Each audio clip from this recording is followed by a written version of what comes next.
Hi everyone, straight from dealership. This is how our client trusts PRS. The client is not from Cebu.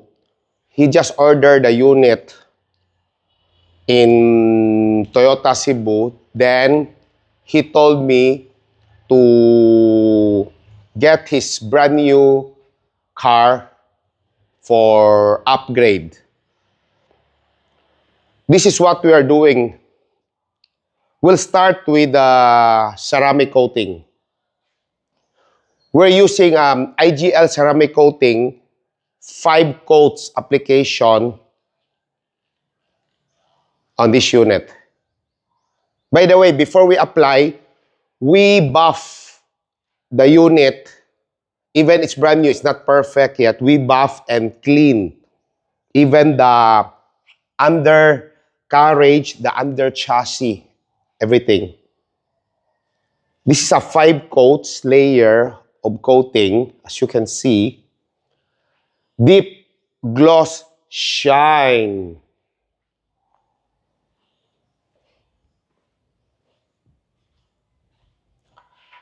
Even the plastic fender, we coated it. And also the glass, we coat the glass, everything.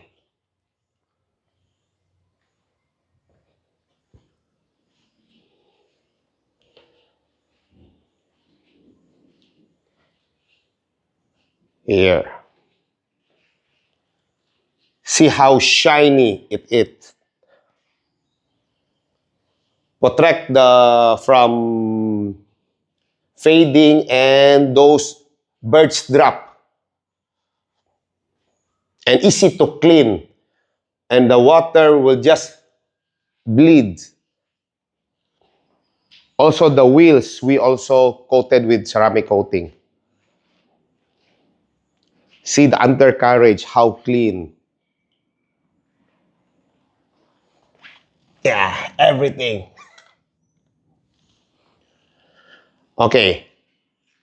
We'll transfer the car. I'll show you what other modes we have done also.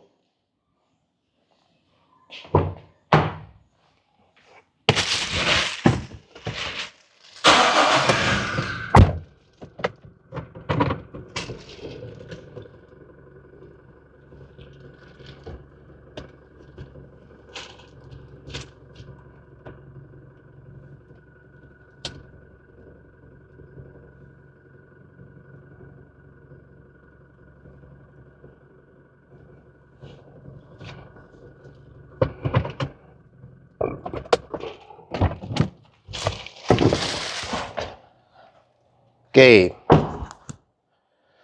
On this build, like we'll start with the horn.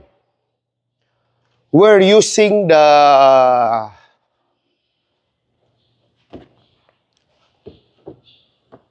Mitsuba Dulce 3 electronic horn. This is made in Japan. We'll do a sound check on the horn.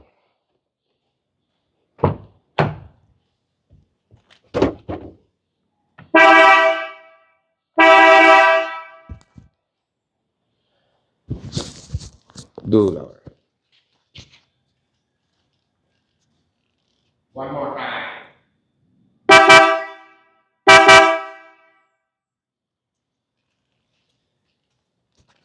Also, for the fog lamp, we're replacing to a brighter one. We're using the yellow LED bulb.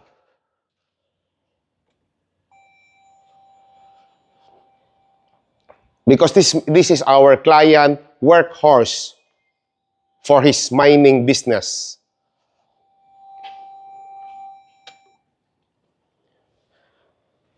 Okay, let's go to the intake system.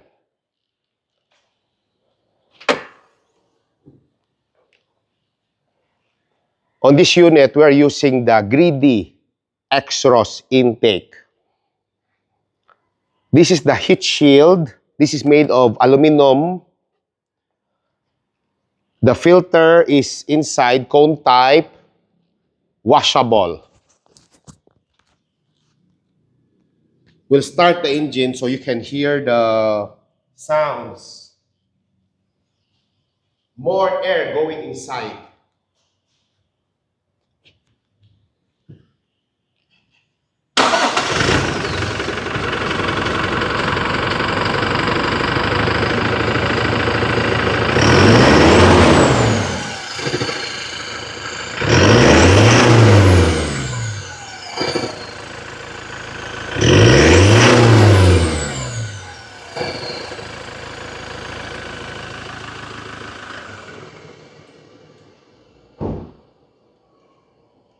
More volume air going inside means more horsepower increase and more acceleration, fast acceleration.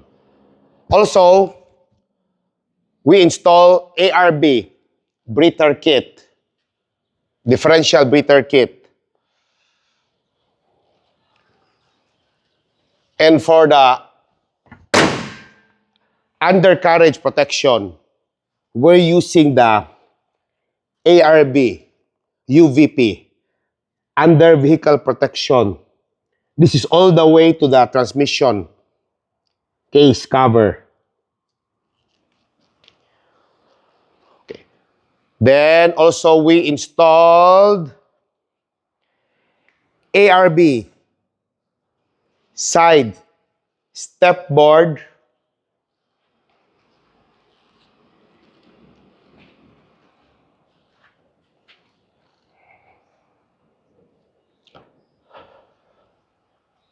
For the rear of this unit, we installed this 3-piece rail guard to protect the body from scratch. And also, we installed a ProLift tailgate assist. When it's open, it's glide down slowly. And also, we replace the reverse to brighter one. We'll show you.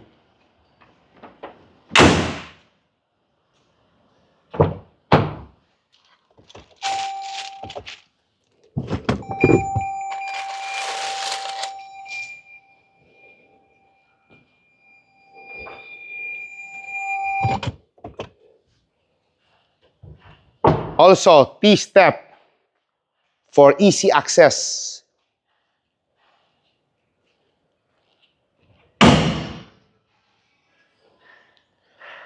Beware of those replica fake T-step.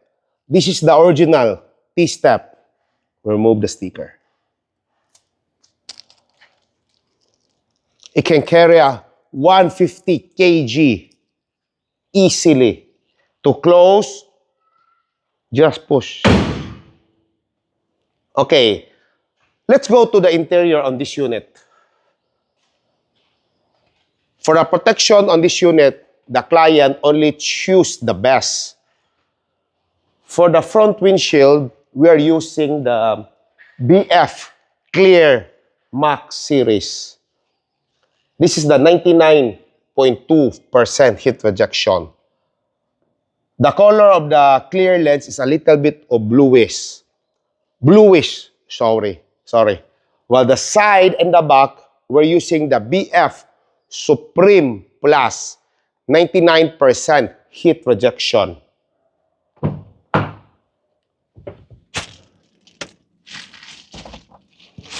As you can see, this is how clear from the inside.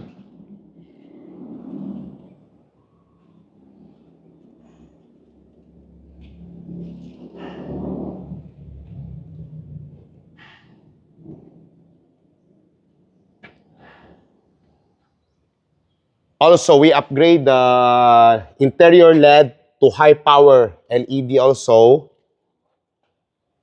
And for the steering, on this unit, steering wheel, we're using the real carbon steering wheel. And also real carbon shift knob made of real carbon fiber. And also Hypotec matting we install.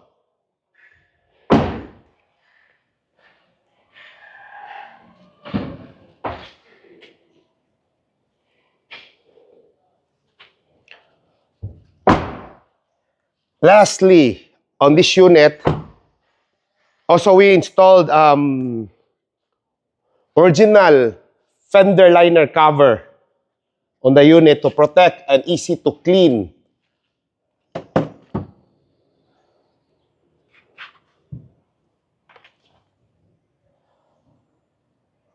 Let's go to the suspension. On this suspension, we're using the MT64 ARB with parabolic lip spring and ARB airbag. This is the shocks.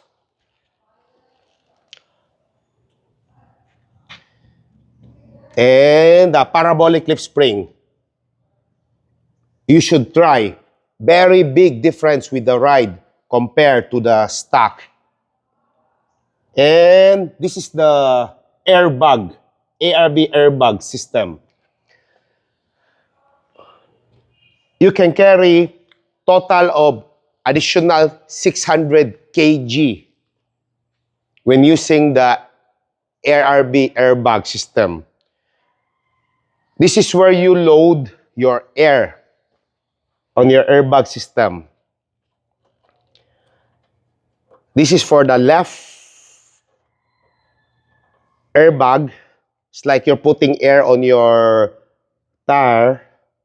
To deflate, you just press this one, the nipple. 45 PSI max for each airbag.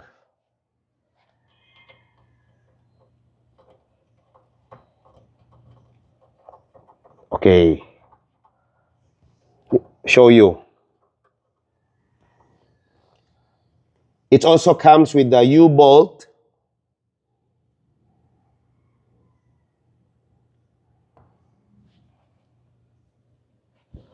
For the front, this is how it looks like, the undercarriage, inner fender, when it's put. MT64 coils, ARB coils, and the shocks. Okay. Lastly, of course, stock is boring if you don't change your wheels. On this unit, we're using the VOC Racing 18-inch TE37. This is the PM2 series. This is already discontinued in the market right now. This is in gunmetal color. And with race, black chrome, center cap, and race lug nuts. For the tires, we only use the BF Goodrich KO2 tires on this unit.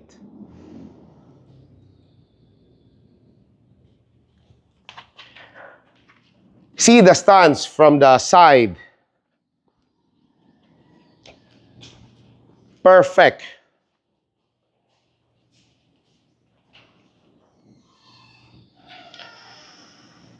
And from here, simplicity is always the best.